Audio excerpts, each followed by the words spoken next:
اللهم محمد في جميع أفعاله ومحمد اللهم صل عليه مع صحبه وآله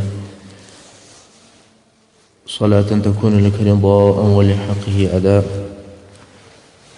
أما بعد، د رسول صلی الله علیه و آله وسلم د سیرت 15مه برخه. په تیره برخه کې موږ دا بیان کوی چې د رسول صلی الله علیه و آله وسلم همسایګان ډیر بد چلن او بد گزاره به د رسول صلی الله علیه و آله وسلم سره کول.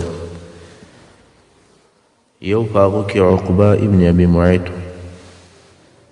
دا عقبه ابن ابي معیط په خپل خباثت او په خپل شقاوت کې نور هم زیاتوب کوي. امام بخاری د عبدالله بن مسعود رضی الله عنه څخه روایت کوي چې یوه ورځ رسول صلی الله علیه و آله وسلم د کعبې شریف سره لمونځ کوي. ابو جهل او د قریشو نور مشران هم هلته ناست ول او ورته ګوري زړونه یې د قهره څخه او د غضبه څخه رایشي. په دې وخت کې نور خلک راغلل او کعبې شریف ته نږدې یو اوښ حلاله کړ. نس یې ورڅیرې کړئ، کلمې او لړمون یې ځین راوایستی. قریش ورته ګوري او په خپل منځ کې سره وایي څوک دغه کلمې اخلي او د رسول صلی الله علیه و آله وسلم پر سر یې د ده د سجدې په وخت کې ورږدي. قریش خاندي او ملنډې وهي، غواړي چې یو څوک دغه ناوړه کار وکړي. خو عقبه ابن ابي معیط ملعون وویل دا کار زه کوم. قریش خاندي او عقبه ته وایي ونیسه، ولاړ سه. یو د یو طرف او بل د بله طرفه په دې کار امر ورته کوي. خو څو عقبه لعنت الله تعالی علیه ولاړ سو او هغه د اوښي د نس مردار شان یې ورسره واخیستل. کله چې رسول صلی الله علیه و آله وسلم پر سجده سو، د هغه پر سر یې ورکښېښول. وینې، مردار غوړزګي، دا ټول چټل شان د رسول صلی الله علیه و آله وسلم پر مبارک سر پراته دي او دی صلی الله علیه وسلم خپل رب ته سر پر سجده ایښی دی. عقبه ابن معیط ملعون بیرته د قریشو پر طرف را رهي سو او خاندي، شین شین د خندا کیږي. هغه نور قریش هم ورته ګوري او پر دغه خپل رذیل او خبیث عمل باندې خاندي. رسول صلی الله علیه وسلم خپل رب ته سر پر سجده ایښی دی او دغه چټل غوړ او مردار شیان پر سر پراته دي. هلته قریش پر خاندي. هغه څوک چې د دې حدیث روایت کوي هغه وایي چې قریش دومره وخندل چې د ډیرې خندا څخه یو پر بل باندې بیځان سره تکیه کوي. د ډیرې خندا څخه ځانونه نسوی تکیه کولی او دغه خندا یې ټول د رسول صلی الله علیه و وسلم پر هغه حالت و او رسول صلی الله علیه وسلم بې حرکت خپل رب ته سر پر سجده ایښی دی او د سجدې څخه نه راپورته کیږي. څو د رسول صلی الله علیه و وسلم کوچنۍ لور حضرت فاطمه رضی الله عنها راغله او په ژړا ژړا یې دغه کلمې د رسول صلی الله علیه و وسلم د سره څخه ایسته کړي. تاسې فکر وکړئ دغه قسم معامله د مکې مکرمې د یو سردار صادق الامین سره کېدل، بې له دې څخه چې نبي یا پیغمبر یا رسول ورته ووایي. خو د قریشو ژوند او اخلاق د هغه چا سره چې خلک د یوه رب و عبادت ته رابولي او د بتانو د عبادت څخه یې خلاصوي، دغه اندازې ته بده ګزاره یې رسېدلې وه. کله چې رسول صلی الله علیه و وسلم د لمانځه څخه فارغه سو او د هغو مردارو کلمو وینې، خیرې او غړزګي پر پراته ول، نو یې دوی ته وکتل او اشاره یې ورته وکول او ورته ویې ویل اللهم علیک بقریش. 3 وارې دغه جمله تکرار کړل او بیا د دوی نومونه یادول. اللهم علیک بابي جهل، اللهم علیک بعتبة ابن ربیعه وشیبه ابن ربیعه والولید ابن عتبه وأمیة ابن خلف وعقبه ابن ابو معیط. د دغو ناستو خلکو نومونه یادول، یو یو یې په نامه سره یاد کړل. راوي د حدیث وایي ټول هغه کسان چې رسول صلی الله علیه و وسلم نومونه یاد کړل، په والله ټول مې د بدر په فضا کې مړه او مردار سوي ولیدل. ټول هغه کسان چې د رسول صلی الله علیه وسلم په مقابل کې دغه بد عمل او ناوړه کار کړی و، ټول د بدر په ورځ مردار کړل سول او د دوی ناپاکه جسدونه په یو وچ څاه کې واچول سول. محترم اوریدونکو، تاسې ولیدل چې رسول صلی الله علیه وسلم څه وخت اشاره وکړه او څه وخت بیا قبوله سو. پس له کلو ټول ووژل سول. په دې کې و ټولو مسلمانانو ته اشاره او لارښوونه ده. کله چې دعا کوئ او د رب جل جلاله څخه یو شی غواړئ، تلوار به نه کوئ. دعا مو قبلیږي مګر وخت په الله پورې تعلق لري. رسول صلی الله علیه و وسلم فرمایي ولا يزال يستجاب للعبد ما لم يدع بإثم أو قطيعة رحم ما لم تستعجل. قيل يا رسول الله ما الاستعجال؟ قال يقول قد دعوت وقد دعوت فلم أرى يستجب لي فيستحسر عند ذلك ويدعو الدعاء. رواه مسلم. دا حدیث ترجمه دا ده چې رسول صلی الله علیه و سلم فرمایي همیشه د بنده دعا قبلیږي تر څو چې په ګناه یا د صلې رحمي په پرې کولو یې دعا نه وي کړې او تر څو چې تلوار ونه کوي. یو چا پوښتنه وکوله چې یا رسول الله تلوار څنګه وي؟ رسول صلی الله علیه وسلم وفرمایل هغه داسې چې یو څوک وایي دعا مې وکړه خو قبوله نه سوه، دلته نو د دعا څخه لاس واخلي او دعا پرېږدي. قبلېدل داسې نه دي چې پس له یوې ورځې یا یوې میاشتې یا باید نن او سبا مې کار وسي. قبلېدل ښایي پس له کلو وسي لکه د رسول صلی الله علیه وسلم سره چې په دغه حالت کې وسو. پس له کلو یې دغه دعا یا شرع قبوله سو. نو کله چې د رسول صلی الله علیه وسلم دعا کلونه په بر کې نیسي نو د نورو خلکو په باره کې څه فکر کوئ؟ مقصد دا چې دعاوې کوئ هر څه چې د الله څخه غواړئ ویې غواړئ مګر تلوار مه کوئ. که چا تلوار کوئ دعا یې نه قبلیږي، ځکه د حدیث لفظ هم داسې دی یستجاب للعبد ما لم یستعجل، یعنې ستاسې څخه د هر یوه دعا قبلیږي تر څو چې تلوار ونه کړي. موږ مخکې د هغو ازارو بیان کوئ چې د مشرکانو د طرفه و رسول صلی الله علیه وسلم ته ورکول کېدل. اوس هغه بحث بیرته پسې پوره کوو. امیه ابن خلف چې دی هم د قریشو د رئیسانو څخه و، د رسول صلی الله علیه وسلم په غیاب کې چې به پر هغه صلی الله علیه وسلم هر بد ویل هغه خو یې ویل، خو کله چې به رسول صلی الله علیه وسلم ولیدی په ښکاره سره به هم او بد او پوچ ورته ویل. د الله جل جلاله دغه قول چې په سورة همزه کې فرمایي اعوذ بالله من الشیطان الرجیم ویل لکل همزة لمزه، دغه د امیه ابن خلف په باره کې نازل شوی دی. ابن هشام رحمه الله فرمایي چې همزه هغه څوک دی چې په ښکاره سره یو چاته پوچ او فحش او بد وایي او په سترګو کږې وږې اشارې هم ورسره کوي، چشمکان وهي. او لمزه هغه چاته ویل کېږي چې د یو چا په غیاب کې یعنې د هغه تر شا پر هغه باندې عیبونه وایي او په خبرو یې ازاروي. نو دغه کسان لره دي که امیه ابن خلف دی او که بل څوک دی د ویل او د هلاک عذاب وي. مګر د امیه ابن خلف ورور ابی ابن خلف د کفارو د هغه جملې څخه و چې مسلمانانو سره ډیر زیات عداوت او دشمني درلودل. یوه ورځ رسول صلی الله علیه وسلم ته ورغلی او یو زوړ پخوانی هډوکی یې په لاس کې و.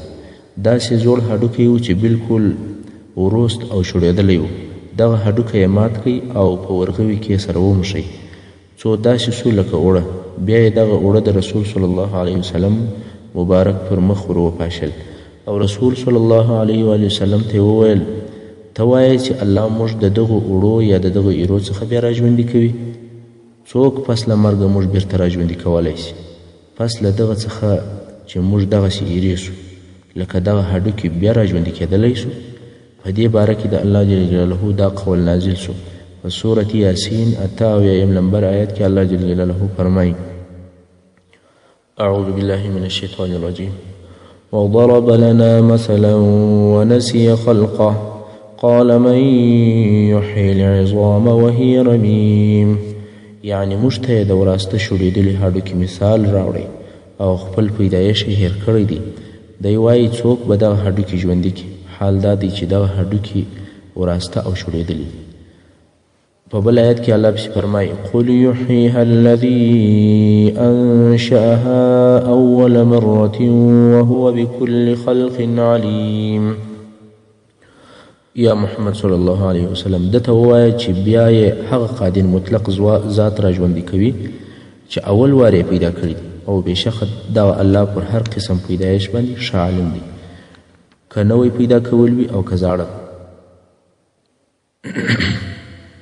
سبحان الله، هغه ذات چې اول وار یې د هیڅ څخه پیدا کړي دویم وار هم بیا پر هغه باندې دا پیدا کېدل اسانه دي. دغه آیتونه د دې ابی ابن خلف کافر د دغه عمل په باره کې نازل شول. عقبه ابن ابي معيط چې دی هم د قریشو او مشرکانو د مشرانو څخه و، د دې دپاره چې د مسلمانانو او مشرکانو په مابینځ کې دغه دښمني او د دشمنۍ څخه ډکه معامله او ګزاره لږ څه ارامه شي. یوه ورځ رسول صلی الله علیه و وسلم میلمه کوي. کله چې خواړه راوړل سول رسول صلی الله علیه و وسلم د خوړو د خوړلو څخه انکار وکړ، ول ډوډۍ نه خورم. د کور خاوند عقبه ابن ابو معیط ورته وویل چې خواړه در واخله، خو رسول صلی الله علیه وسلم ویا نه خورم، تر هغو به ستا خواړه ونه خورم چې ته ونه وایه چې اشهد ان لا اله الا الله وانی رسول الله. عقبه چې هر څه کوشش وکړي چې رسول صلی الله علیه وسلم خواړه وخوري، مګر رسول صلی الله علیه وسلم د ډوډۍ خوړلو دپاره دغه شرط کښېښوی. دا ځکه چې رسول صلی الله علیه وسلم امید و که عقبه دغه د شهادت کلمې مراعتا هم ووایي په نتیجه کې به یې مسلمان سي. لکه حمزه رضی الله عنه چې ابو جهل ته وویل ته محمد ته ښکنځل کوې صلی الله علیه وسلم او زه د هغه پر دین یم.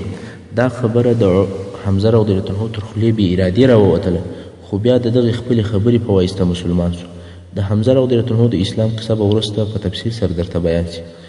اوس هم د رسول صلی الله علیه وسلم دا امید و چې که چیرې عقبه مراعتا د رسول صلی الله علیه وسلم د ډوډۍ خوړلو دپاره د شهادت کلمې ووایي، خو ښایي اخر مسلمان سي. عقبه چې هر څه ځان یوې او بلې خواته کوي، رسول صلی الله علیه وسلم پر خپله خبره ټینګ و. عقبه فکر وکړي چې میلمه دی، دا امکان نه لري چې خواړه ونه خوري او ولاړ سي، او دا عیب دی. نو عقبه د عقیدې په سبب نه بلکې په دې سبب چې رسول صلی الله علیه وسلم خواړه وخوري د شهادت کلمې وویلې، ول اشهد ان لا اله الا الله واشهد انک رسول الله. او رسول صلی الله علیه وسلم هم خواړه وخوړل. مګر وروسته بیا په قریشو کې دا خبر نشر شو چې عقبه ابن ابي معیط د شهادت کلمې وویلې. قریش په دې خبره ډیر خواشیني او ناراضه سول، او هغه څوک چې ډیر زیات خواشینی سو او ډیر خفه سو هغه ابی ابن خلف و، ځکه ابی د دغه عقبه ډیر نږدې اشنای او مجلسي و. نو ابی و عقبه ته ورغلی او ورته ویې ویل زما مخ پر تا حرام دی، نه خبرې در سر کوم او نه دې اشنا یم، تر څو چې د محمد صلی الله علیه وسلم پر مخ ورتونه کې د هغه دپاره دې د شهادت کلمې وویلې، خو زما شرط بیا دا دی چې پر مخ به یې ورتوکې. که تا دغه کار وکړئ هغه وخت بیا خبرې در سر کوم. اوس عقبه په حیرت او په تردد کې دي څه وکړم. هر څه کوشش یې وکړئ چې ابی بې له دغه شرط راضي او خوشحاله کړي او د دغه شرط څخه ځان خلاص کړي، خو فایده یې نه کوله. ابی پر خپله خبره ټینګ ولاړ دی.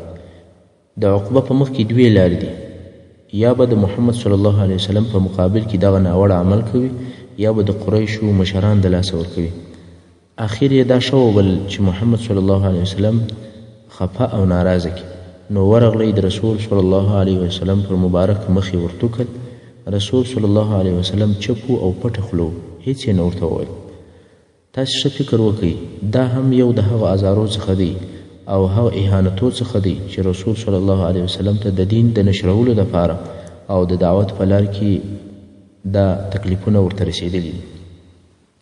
که نن ورځ د هغه چا په مقابل کې چې خلکو ته اسلامي احکام بیانوي، یا د اسلام لارې ته خلک رابولي، یا د ټولنې انحرافات او خطاوي بیانوي، د ځینو کسانو له طرفه ناوړه الفاظ وویل کیږي، یا ځینې تهمتونه پر تړل کیږي، یا د اخلاقو څخه لرې حرکتونه ورسره کیږي، هغه باید په دې سره نشي ظاهر او نه ناراضه سي. دی باید دغه اعمال ور په یاد کړي چې د رسول صلی الله علیه وسلم چې اشرف المخلوقات دی د هغه په مقابل کې څنګه ناوړه اعمال کېدل. ای د محمدي دین بیانونکو، نن ورځ هم دوې ډلې ستا سره حسد او عناد لري. اول هغه ډله ده چې په ډاګه سره د اسلام دشمنان دي، حق ویل او حق اوریدل د دوی نه دي خوښ.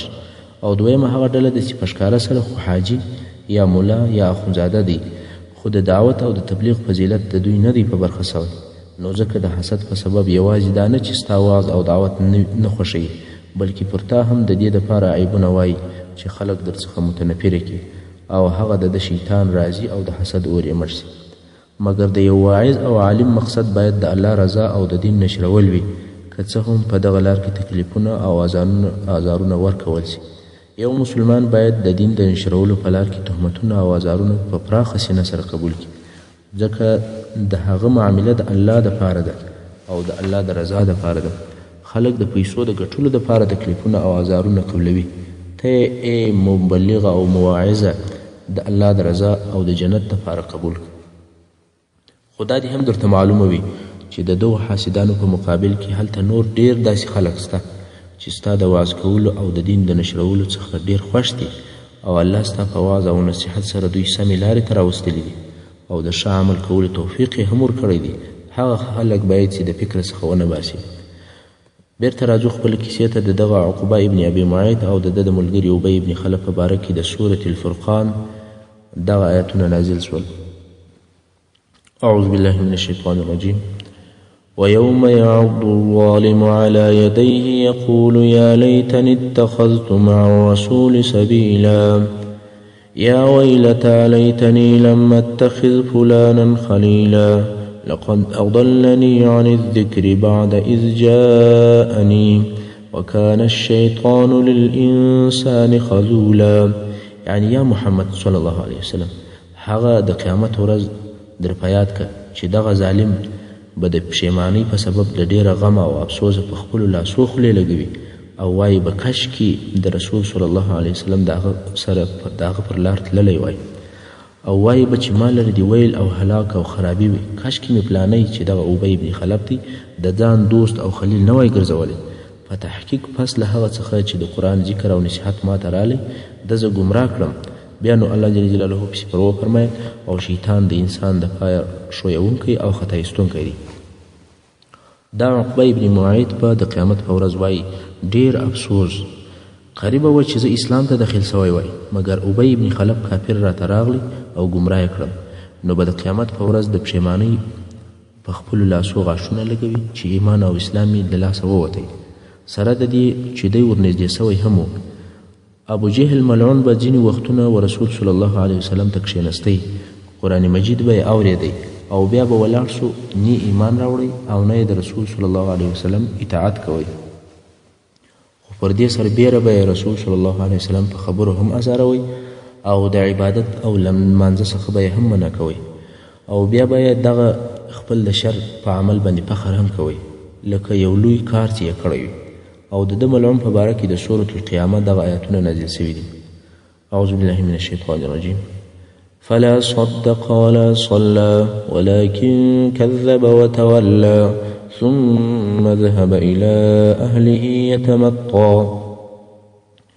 یعنی نه یې د دغه قرآن تصدیق وکئ او نه یې پر هغه یقین وکئ او نه یې لمونځ وکئ مګر قرآن یې درواغ وبلئ او له ایمانه یې مخ وګرځوئ او بیا له دغه مجلسه خپل اهل یا کورنۍ ته په تکبر سره ولاړئ.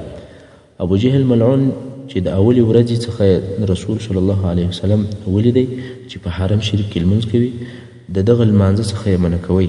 یوه ورځ رسول صلی الله علیه وسلم د مقام ابراهیم سره لمونځ کوئ. ابو جهل ورته رالی او ورته ویې ویل یا محمد ما ته د دې کاره څه نه وې منع کړی، که دې بیا دلته لمونځ وکړئ زه به در سره جوړ سم. رسول صلی الله علیه وسلم په مقابل کې ورته ودرېد. ابو جهل وویل یا محمد صلی الله علیه وسلم ته په چیش سره زما مقابله کولی شي؟ په والله زه په دې ښار کې تر ټولو خلکو ډېر نفر لرم. په یو روایت کې راغلی دي چې رسول صلی الله علیه وسلم ابو جهل تر ګریوانه ونیوی او ویې ښوروئ او دغه آیاتونه یې ورته تلاوت کړل چې د سورة القیامه 4 او 15 آیاتونه دي. اولا لك فاولا ثم اولا لك فاولا، یعنی هلاک دی وی تالر او هلاک دی وی بیا دی هلاک وی تالر او بیا دی هلاک. د الله دشمن ابو جهل وویل آیا ته ماته په عذاب سره واده راکوې؟ یا محمد په والله نه ته او نه ستا رب په ما څه کولی شي. زه تر هغو ټولو خلکو معزز یم کوم چې په مکه مکرمه کې ژوند کوي. ابو جهل یوازې په دغو ویناو سره کفایت نه کوي بلکې ورځ په ورځ یې دښمني او عناد نور هم زیاتېدی. امام مسلم د ابو هریره رضی الله عنه څخه روایت کوي چې ابو جهل و قریش ته وویل محمد صلی الله علیه وسلم ستاسې په حضور سر په سجده ږدي؟ دوی وویل هو. ابو جهل وویل زما دې په لات او په عزا باندې قسم وي که ما ولیدی پر غاړه به یې پښه ورکښېږدم او مخ به یې پر مځکه پرې ومږم. په دې وخت کې رسول صلی الله علیه وسلم مبارک رالی او په لمانځه یې شروع وکول. ابو جهل په دغه نیت وررهي سو چې پر غاړه یې پښه ورکښېږدي او هغه خپل شوم او بد نیت عملي کړي. قریش ورته ګوري چې ناڅاپه ابو جهل د شا پر طرف ځغلي او لاسونه داسې ښوروي لکه څوک چې د ځانه څخه یو شی منع کړي. قریش ورته راولاړ شول ول څه در پیښه سوه یا ابوالحکم؟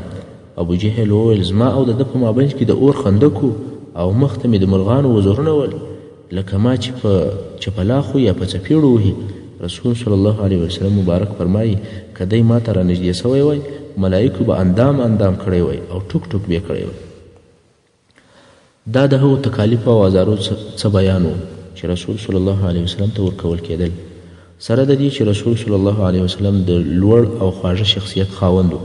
د عامو او خاصو خلکو په زړو کې وقار او دبدبه درلوده او پر دې سربیره د هغه ابو طالب چې په مکه مکرمه کې ډیر عظیم او محترم مشر و د هغه په ساتنه کې هم و، خو بیا هم دا حال مګر هغه نور مسلمانان خاصتا هغه کسان چې ضعیفه ول د هغو په مقابل کې دغه ازارونه ډیر شدید او ډیر ترخه ول او په عین حال کې هرې قبیلې و هغه چاته د عذاب ورکولو وظیفه ور په غاړه کړې وه کم چې د دوی د قبیلې څخه مسلمانه سوي ول یا نوي اسلام ته داخلېدل.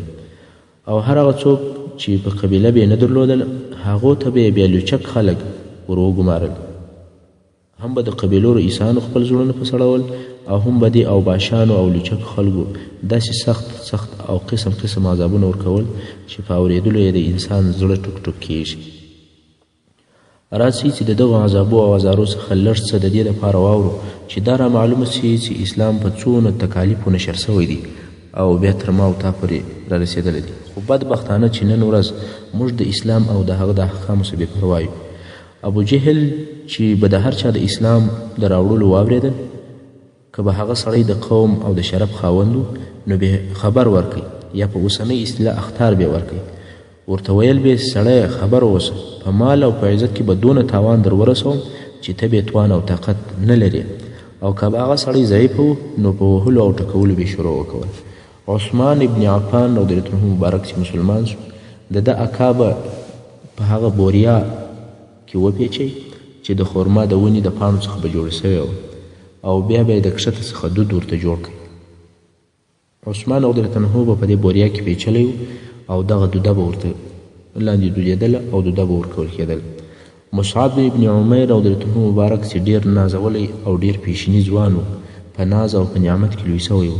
کله چې د ده مور د ده په اسلام خبره سوه خواړه یې ځینې منع کړل او د کوره څخه یې وایستی. دغه نازولی مصعب ابن عمیر د تکالیف او د زحمتو څخه داسې پوست واچوئ لکه مار چې څنګه پوست اچوي.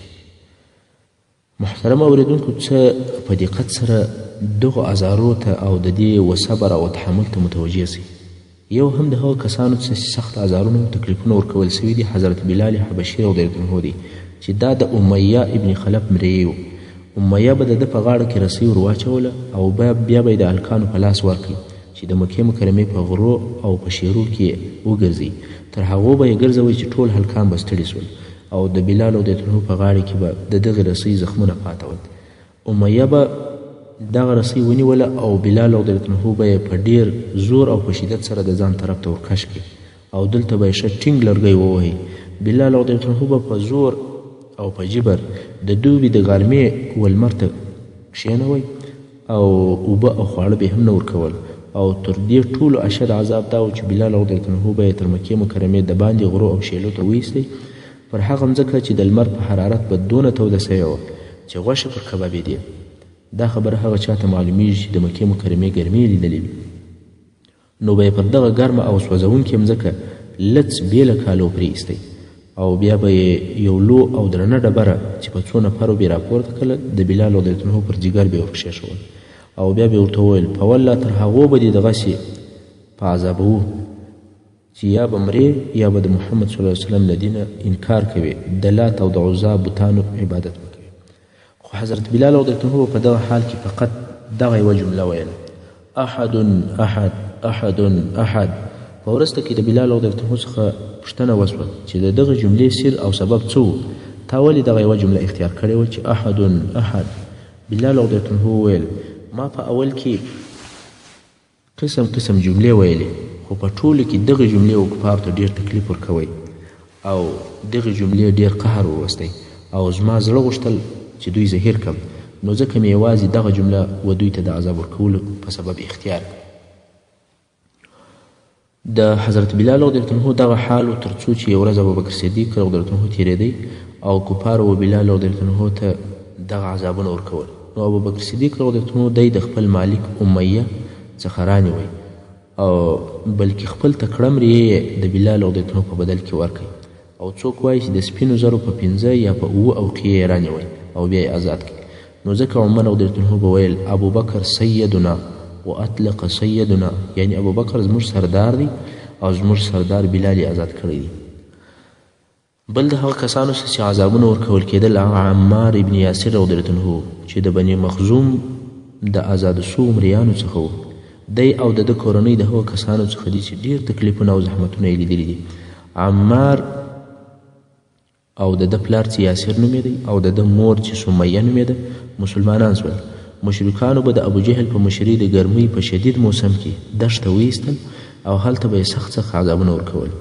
د دوی په مثل عذابونه ډېر لږ کسانو لیدلي دي. رسول صلی الله علیه وسلم چې به تېرېدی او دغه د دوی عذابونه به یې لیدل نو به یې ورته وویل صبرا آل یاسر فإن موعدکم الجنه، یعنی د یاسر کورنۍ او اولادې صبر کوئ، ستاسې دپاره د وعدې یا د ورتګ ځای جنت دی. او دوی همیشه په دې عذاب کې ول تر څو چې یو ورځ ابوجهل ملعون نور هم د دوی عذاب ور ډېر کړي او د عذاب ورکولو په وخت کې رسول صلی الله علیه وسلم ته پوچ او فحش ویل. سمیه رضی الله عنها مبارکې د یوې خبرې جواب ورکړي او په دغه وخت کې د شهادت کلمې وویلې. ابوجهل ملعون د ډېره قهره د پښو په مابینځ کې د عفت په ځای کې په نیزه ووهله او مړه یې کړه. سمیه رضی الله عنها د اسلام او په اسلام کې هغه اوله شهیده ده.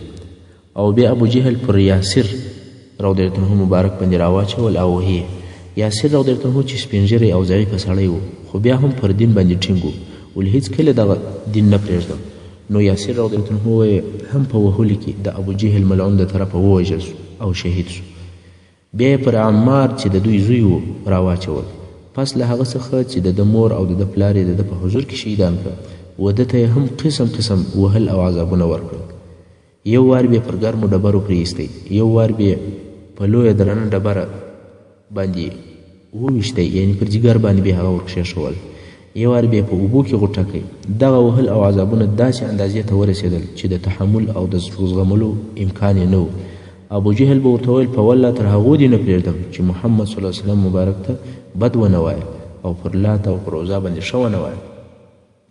معلومه خبره ده چې عمار ابن یاسر رضی الله عنه مبارک دونه ځان ټینګ کوي چې په وسه یې پوره وه، مګر وهل او عذابونه داسې اندازې ته ورسېدل چې ده یې طاقت نه درلودی او نه یې زغملی سوه. نو مجبور رسول صلی الله علیه وسلم مبارک ته یې بد وویل او ابوجهل په دې سره هم کفایت ونه کوي ول یا نورې هم پسې وهی او ورته ویل یې تر هغو دې وهم چې پر مځکه باندې یو خزدکه روانه و ول چې دا ونه وایه چې دغه خزدکه زما رب دی. عمار ابن یاسر رضی الله عنه مبارک د عذاب د سختي او د شدت د ابوجهل د غوښتنې موافق خبره وکول. بیا نو پر پښیمانه اوس نو عمار ابن یاسر رضی الله عنه ډېر غمجن او خاشنی دی چې ولې مې پر وهلو باندې صبر ونه کوي او ولې مې دا خبره تر خولې ووتله. د پښیمانۍ په حالت کې د عذر او د ژړا په حالت کې رسول صلی الله علیه وسلم مبارک ته ورغلی او ورته ویل یا رسول الله والله نه یې پرېښوله، مور یې راووژله، پلار یې راووژی، زه یې هم تر هغو پورې وهلم تر څو چې تا ته مې بد وویل او بیا مې وویل دغه خزدکه زما رب دی. رسول صلی الله علیه وسلم مبارک ورته وویل چې ستا زړه څه ویل، یعنې په زړه کې دې ایمان موجود و که نه؟ عمار ابن یاسر رضی الله عنه مبارک ورته وویل چې زړه مې پر ایمان باندې مطمئن و، یعنې زړه مې پر ایمان باندې ټینګ او ثابت و. رسول صلی الله علیه وسلم مبارک ورته وویل یا عمار ان عادوا فعد، یعنې که دوی بیا ستا د وهلو دپاره راغلل بیا ته د دوی د خوښې خبرې وکړه. د ظالم د ظلم د خلاصولو دپاره دغسې خبرې معاف دي. او په دغه باره کې د الله جل جلاله دا قول هم نازل شوی دی چې په سورة نحل 106 نمبر آیات کې فرمایي اعوذ بالله من الشیطان الرجیم من كفر بالله من بعد إيمانه إلا من أكره وقلبه مطمئن بالإيمان ولكن